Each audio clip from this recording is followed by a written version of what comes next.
जय श्रीकृष्ण. राधे राधे. नमस्कार. मी आहे विद्या दामले.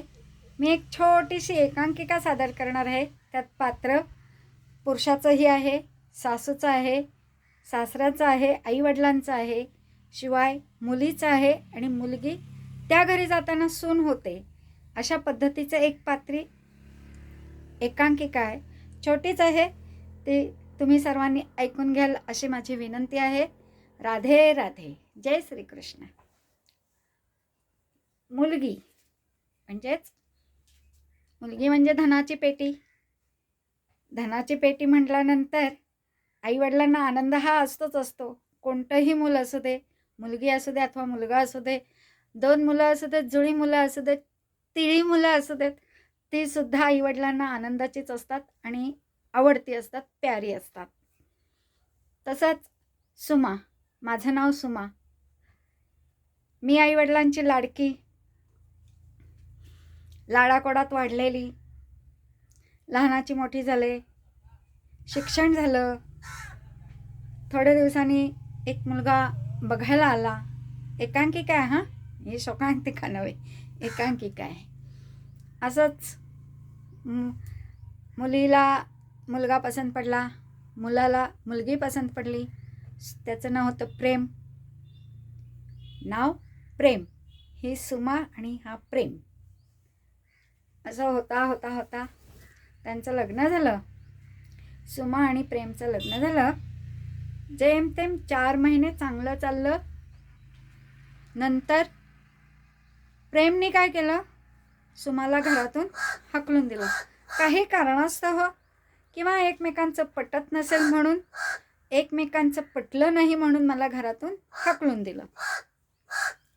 असं करता सुमा शिकलेली होती, पण ती म्हणाली की नाही, माहेर आणि सासर हेच माझं घर आहे आता.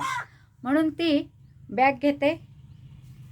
हकलून दिल्यानंतर कोण थांबेल सांगा बरं? मी तर थांबणार नाही. माझ्यासारखी तर मुलगी अजिबात थांबणार नाही. सुमा निघून जाते. सुमा म्हणजे मी निघून जाते. वाटेत चालता विचार करते, जाऊ कुठे, राहू कुठे, काय करू. दोन्हीकडची इज्जत आहे आणि दोन्हीकडचंही नाव आहे. कमवायचं आहे आणि नाव पण गमवायचं नाही आहे, नाव कमवायचं आहे. असं करत ती एका घराजवळ जाते, जरा विश्रांती घेते आणि तिथून मग पुढे चालायला लागते. चालत ती आपल्या घरी येते. मी आले माझ्या घरी. आई दारातच होती, भांडी घासत होती आई. आई म्हणाली, सुमा का ग आलीस? नाही ग, मला करमत नाही आहे, मला कसं तरी वाटत होतं, म्हणून आईवडिलांना भेटायला यावं म्हणून असं ती मी सांगते आईला. आईला सांगितल्यानंतर पुढे काय? आई म्हणते, आली आहेस तर आजच्या दिवस राहा आणि उद्या सकाळी तू आपल्या घरी निघून जा. सुमा मोठ्या आशेने आलेली असते. निदान आई तरी आपल्याला समजून घेईल. रात्री वडील येतात शेतातून. वडील सुद्धा म्हणतात, सुमा का आली? सुमा का आली? काही कारण समजत नाही, काही कळत नाही. तिला काय सांगावं, काय सांगू नये, हा मला मोठा प्रश्न पडला होता. कसं सांगायचं, काय सांगायचं? मला नवऱ्याने का हाकलून दिली? मा घरी का म्हणाले जा म्हणून? सासू सासरे चांगलेत माझे, मग असं का झालं? म्हणून ती रात्रभर विचार करत असते. वडील सुद्धा सांगतात 2 दिवस राहायचं आणि आपल्या घरी जायचं. आई हे सांगतच असते, वडीलही तेच सांगत असतात. सकाळी उठते, आवरते. तिचं मन सांगतं, म्हणजे सुमाचं मन सुमाला सांगत असतं की तू तुझ्या भावना ज्या ठिकाणी व्यक्त करतेस, ज्या ठिकाणी तुला बोलायचं असतं त्या ठिकाणी तू बोलू शकतेस. जाऊन भेट, बोल आणि विचार करता कोण असेल बरं? मला माझा आत्मा, माझा मन मला का असं सांगत आहे? म्हणून ती विचार करते आणि तिला आठवतं. ती आवरते, छानपैकी नटलेली असते, छान साडी नेसते, टिकली लावते आवडीची आणि जाते. ज्या ठिकाणी त्यांची भेट असते त्या ठिकाणी ती भेटायला जाते. हे तिच्या सुमाच्या आधीच्या जीवनातलं गोष्ट आहे. श्रीकृष्ण जाताना दाखवलेला असा. श्रीकृष्ण तिला दिसत असतो, कारण शेवटी मनाच्या भावना, मनाच्या व्यथा ह्या आपण देवाजवळच सांगणार आणि देवाजवळच व्यथा मांडणार. असं करून ती किसन कृष्णाला हाक मारते, हे कृष्णा, तू अचानक इथे कसा काय? तो म्हणतो, मी तुझी व्यथा ऐकून तुला भेटायला आलोय. तुझी व्यथा ऐकून मी तुला भेटायला आलोय. ओ नमस्कार, म्हणून ती श्रीकृष्णाला नमस्कार करते. नमस्कार केल्यानंतर श्रीकृष्णाला सांगते की अशी माझ्या घरी अशी अवस्था आहे. माझा नवरा मला नांदवत नाही आहे, मला सोडून दिलेला आहे, मला हकलून दिलं आहे. आता मी काय करू?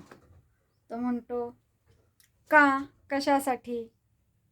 ती म्हणते, माझ्या आदल्या जीवनामध्ये, आधीच्या जीवनात जी काही घटना घडली होती ती मी त्याला सांगितली, त्याच्यामुळे ते माझ्यावरती नाराज आहेत. खरं सांगणं ही पाप आहे आणि खोटं सांगणं ही पाप आहे. अशा दोन्ही अवस्थांमध्ये सुमा अडकली. सुमाला कळेना की मी काय करावं, कुठे जावं. सुमा म्हणते, ठीक आहे, आता माझा निर्णय मीच घेणार. म्हणून ती घरी जाते आणि आईवडिलांना सांगते की मी आता माझ्या सासरी जाते. सासरी गेल्यानंतर सगळ्यांची माफी मागते आणि हात जोडून विनंती करते की मला ह्या दोन्ही घरचा, म्हणजे माझ्या माहेरीही नाव टिकवायचं आहे, नाव कमवायचं आहे आणि सासरीसुद्धा मला नाव कमवायचं आहे. तर मला माझ्या चुका, माझं जे काही झालं असेल ते पदरात घ्या आणि मला माफ करा. मला या घरात परत संसार करण्याची संधी द्यावी, हीच माझी इच्छा आहे. आणि हीच माझी श्रीकृष्णाजवळ सुद्धा इच्छा आहे की माझं जे काही आहे, चुकलेलं असेल, काही असेल तर ते तुझ्या पायाशी घे आणि मला संसारामध्ये रमू दे, माझं सगळं काही चांगलं होऊ दे. हेच तर आहे आयुष्य. या आयुष्यामध्ये मुलीलाच दोष दिला जातो, पण मुलाचे गुण किंवा मुलाचे अवगुण पाहिले जात नाहीत. मुलीलाच बोट दाखवलं जातं, पण ते आईवडीलसुद्धा विसरलेले असतात की ही एक बोट दाखवलेलं आहे तर ही 4 बोटंसुद्धा आपल्याकडे आहेत. ह्याचाच अर्थ आपण दुसऱ्याची मुलगी आपल्या घरात आणली आहे आणि 4 बोटांमध्ये आपल्यामध्ये एक मुलगा आहे, त्याचंही कुठेतरी चुकत असेल तर आईवडिलांनी समजून घेतलं पाहिजे. आईवडिलांनी बोललं पाहिजे की तुम्ही असं करू नका, संसार दोघांचा आहे. एकमेकांशी विचार व्यक्त करून एकमेकांनी सामंजस्याने आपला संसार नेटाने चालवा, नाव कमवा, नाव गमावू नका. हेच आपल्याला सांगायचं असतं. सासर आणि माहेर हीच 2च नावं आहेत. सासर आणि माहेर, माहेर आणि सासर एवढंच आपल्या जीवनात आहे आणि दोष मात्र मुलीला लावला जातो.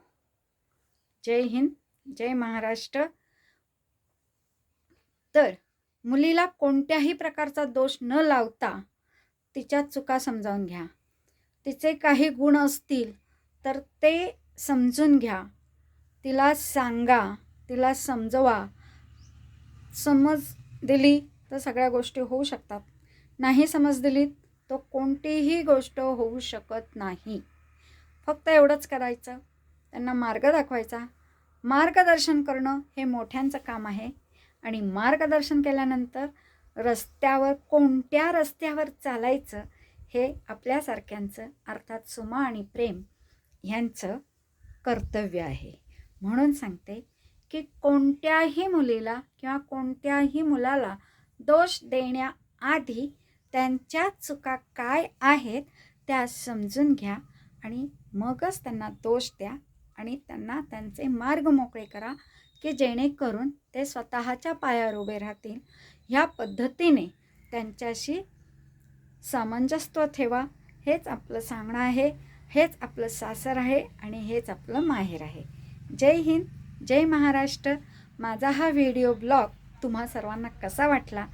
मी आत्ता एक स्टोरी ऐकली होती ना, म्हणून त्याचं ट्रान्सलेशन मी माझ्या भाषेत केलं आणि माझ्या बुद्धीला येईल ह्याप्रमाणे मी त्याचं वाक्यप्रचार वापरलेलं आहे. तर ते तुम्हाला कसे वाटले ते सांगा. Thank you so much. जय महाराष्ट्र. कमेंट करा. माझा व्हिडिओ एकांकिका ही कशी वाटली त्याबद्दलही कमेंट करा. कारण हे जीवन हे असंच आहे, मुलीला दोष देणे. काही झालं तरी मुलीला दोष देणे, कुठूनही आलात तरी मुलीला दोष देणे. पण मुलीची बाजू समजावून घ्या ना. मुलीला समजून सांगा. मुलींना सांगा तुम्ही, त्यांना एकदम एकाएकी दोषी मानू नका. जय हिंद, जय महाराष्ट्र. Thank you so much. तुम्ही माझा हा व्हिडिओ ऐकल्याबद्दल तुमचे खूप खूप धन्यवाद. रिप्लाय द्या कसा वाटला.